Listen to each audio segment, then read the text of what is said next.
नमस्कार साथियों, मैं अश्विनी कुमार आपका हार्दिक स्वागत करता हूं। वर्तमान समय में आज पूरे विश्व में अफ़गानिस्तान चर्चा का विषय बना हुआ है और वहां पर एक जो घटना करने वाले हैं तालिबान। तो आखिर तालिबान कौन है, तालिबान क्या है, तालिबान का क्या काम है, इस विषय में हम आज चर्चा करेंगे और इसको अपने देश भारत देश के अंदर भी समझने की कोशिश करेंगे कि आखिर तालिबान क्या है। तो तालिबान यह एक संगठन है। तालिबान दक्षिण अफ़गानिस्तान में लगभग 1994 के एक छात्रों का, जो धार्मिक सुन्नी इस्लामिक धार्मिक कट्टरपंथी छात्रों का एक संगठन है जो धार्मिक कट्टरता पर काम करता है और इस बात को समाज में प्रचारित करते हैं कि हम लोग देश को सर्वश्रेष्ठ व्यवस्था देंगे। आज वही इस्लामिक कट्टरपंथी, धार्मिक इस्लामिक कट्टरपंथी अफ़गानिस्तान में छाए हुए हैं और पूरा अफ़गानिस्तान को अस्त व्यस्त किए हुए हैं। और जो तालिबान और अफ़गानिस्तान जो आज पूरे देश में चर्चा का विषय बना हुआ है, आखिर ऐसा क्यों? इसमें जो कुछ सोर्सों के द्वारा जो जानकारी प्राप्त हुई, उससे यह जानकारी प्राप्त हुई कि जो तालिबान है, तालिबान को पोषने वाला पाकिस्तान है और सऊदी अरब, ये लोग फंडिंग करके जो मदरसे हैं, उन मदरसों की जो छात्रों को कट्टरपंथी की शिक्षा दे करके धार्मिक कट्टरवाद बनाया जाता है। जैसे कि भारत में भी धार्मिक कट्टरवाद की कुछ विशेष नस्लें हैं, कुछ विशेष संगठन हैं जो इस विषय में काम करते हैं। लेकिन आज चर्चा का विषय एक यही रहा कि हम लोग ये दूसरे पर आलोचना कर रहे हैं और दूसरे देश में जो आज घटनाएं घट रही हैं और उस घटना को देख करके हम लोग तिलमिला रहे हैं कि इस देश में किस प्रकार की घटनाएं घट रही हैं। तो क्या यदि आप लोग भी इसी प्रकार की व्यवस्था स्थापित करेंगे तो एक दिन हमारे देश में भी ऐसे ही घटनाएं घटेंगी, हमारे देश के समाज के लोग तिलमिला उठेंगे। तो मैंने बताया कि जो एक तालिबान शब्द, ये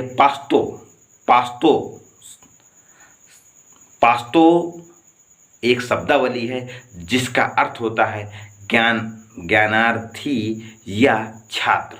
तो उन छात्रों का, मदरसों के द्वारा छात्रों का एक संगठन है तालिबान, जो इस्लामिक कट्टरपंथी के शरिया कानूनों को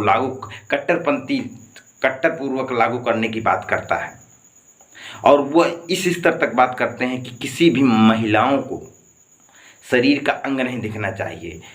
पुरुषों के लिए दाढ़ी होना अनिवार्य है, महिलाओं को पूरे शरीर में बुर्का पहनना होना चाहिए। यदि उनके शरीर पैर से भी बुर्का के द्वारा पैर दिख जाए तो उनको निर्दयतापूर्वक कड़ी से कड़ी सज़ा मिलनी चाहिए। जो बच्चियां हैं, लड़कियां हैं, वो 10 वर्ष से अधिक उम्र के हो जाए तो उनको शिक्षा नहीं मिलनी चाहिए। क्या यह एक धर्म की व्यवस्था स्थापित करने की क्या सही नियत है? यह उन लोगों को चर्चा करने की, समझने की ज़रूरत है जो लोग धर्म की राजनीति करते हैं और देश को धर्म के आधार पर बात करते हैं। जैसे कि हमारे देश में भी देखा जाता है, आज हमारे भारत देश के बहुत से बुद्धिजीवी लोग तालिबान में, कुछ लोग हो सकता है कि तालिबान के पक्ष में बात करते हों और कुछ लोग अफ़गानिस्तान की दयनीय स्थिति में बात करते हों। तो मैं उन लोगों से कहना चाहूँगा कि क्या भारत में कभी तालिबान की घटनाएँ नहीं घटी हैं? यदि नहीं किसी को याद हो तो मैं याद दिलाना चाहूँगा कि दिल्ली में जवाहरलाल नेहरू विश्वविद्यालय में रात में एक घटना घटती है जहां पर कुछ विशेष सामाजिक संगठन के छात्रों के द्वारा, कुछ विचारधारा के छात्रों के द्वारा वहां पर हमला किया जाता है और निर्दयतापूर्वक जेएनयू के छात्रों, एक छात्र के द्वारा दूसरे छात्र का सर फोड़ दिया जाता है और घंटों मारपीट चलती है। लेकिन क्या कार्रवाई हुई वहाँ पर, क्या निंदा हुई? वहाँ पर वाहवाही लूटी गई, वहाँ पर राजनीति की गई, धर्म के आधार पर राजनीति की गई। तो क्या आज हम लोग अफ़गानिस्तान की जो स्थिति में देख रहे हैं, क्या हम भारतीय भी अपने इस भारत देश को क्या उसी प्रकार से तालिबान बनते हुए देखना चाहेंगे? यदि आज हम लोग, हमारी जो सोच है धर्म तक स्थापित हो रही है तो कहीं न कहीं ये पूरा देश तालिबान बनेगा। क्योंकि कार्ल मार्क्स ने भी यही बात कही थी कि धर्म अफीम होती है जो समाज को और देश को दोनों को बर्बाद करती है। आज वही स्थिति अफगानिस्तान में है। अफगानिस्तान में जो इस्लामिक कट्टरपंथी तैयार हो रही है, कहीं ना कहीं यह पूरे देश के लिए खतरा है। तो जो लोग इस्लामिक कट्टरपंथी में धार्मिक कट्टरपंथी की पर विश्वास करते हैं, निश्चित ही उनके अंदर मानवतावादी व्यवस्था बिल्कुल नहीं है।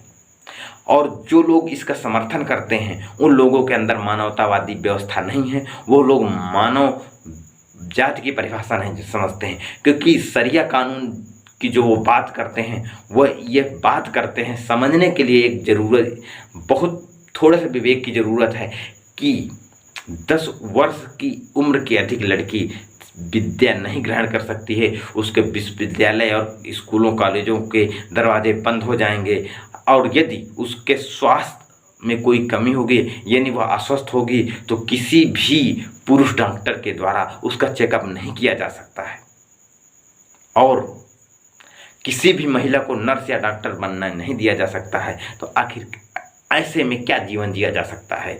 उन कट्टरपंथियों से सवाल है, इस्लामिक कट्टरपंथी के लोगों से सवाल है जो तालिबान का समर्थन करते हैं। तो हम लोग आज जिस दौर में भारत में गुजर रहे हैं, यहाँ पर भी धर्म के नाम पर लोगों की मॉब लिंचिंग की जाती है, हत्याएं की जाती हैं। तो यदि वो लोग आज तालिबान के विपक्ष में बात करते हैं, तो कहीं ना कहीं ये हम समझ सकते हैं कि वो हमारे देश के लोगों को गुमराह करते हैं। यदि पक्ष में बात करते हैं, तो ये हम समझ सकते हैं कि ऐसे विचारधारा के लोग इस देश को बर्बाद करने में तुले हुए हैं। तो आप ये तालिबान के विषय में समझने और कभी भी अपने देश को तालिबान न बनने देने के लिए हम लोगों को धार्मिक कट्टरपंथी से हट करके अपने समाज को, अपने देश की विचारधारा को स्थापित करना होगा। बहुत से लोग कार्ल मार्क्स को विरोध करते हैं, लेकिन आज कार्ल मार्क्स को याद करने की ज़रूरत है कि क्या कार्ल मार्क्स ने गलत कहा कि धर्म एक अफीम होती है जो देश को, देश के लोगों को सत्यानाश करती है। आज वही विचारधारा अफगानिस्तान को तालिबानों के द्वारा बर्बाद कर रही है। तो मेरे द्वारा दी हुई जानकारी आपको कैसे लगी, आप लोग कमेंट बॉक्स में लिखें। वीडियो अच्छा लगा तो अधिक से अधिक लोगों तक शेयर करें, और बुद्धिजीवी वर्ग के लोगों से यह अनुरोध करें कि धार्मिक कट्टरपंथी हर हाल में हमारे देश में भी स्थापित होने की कयावत शुरू है। इसको रोकने के लिए हमको आगे आना होगा। कभी भी हमारा देश तालिबान नहीं बनना चाहिए, और हमको कभी भी किसी भी हालत में तालिबान का समर्थन नहीं करना चाहिए। हम एक मानव हैं, मानव होने के नाते हमको सारे अधिकार हैं अपने जीवन में स्वतंत्र रूप से जीवन जीने के लिए। क्योंकि कार्ल मार्क्स ने एक बात यह भी कही कि मनुष्य जन्म तो स्वतंत्र लेता है, लेकिन जन्म लेने के बाद वह जिस धर्म में जन्म लेता है उस धर्म के व्यवस्था की जंजीरों में जकड़ जाता है। तो यदि हम लोगों ने स्वतंत्र जन्म लिया है तो हमको स्वतंत्रतापूर्वक जीवन जीने का अधिकार है। हमको उस धर्म के जंजीरों में जकड़ करके जीवन जीने का अधिकार नहीं है। इसी के साथ साथियों, जय भारत, जय संविधान, जय विज्ञान।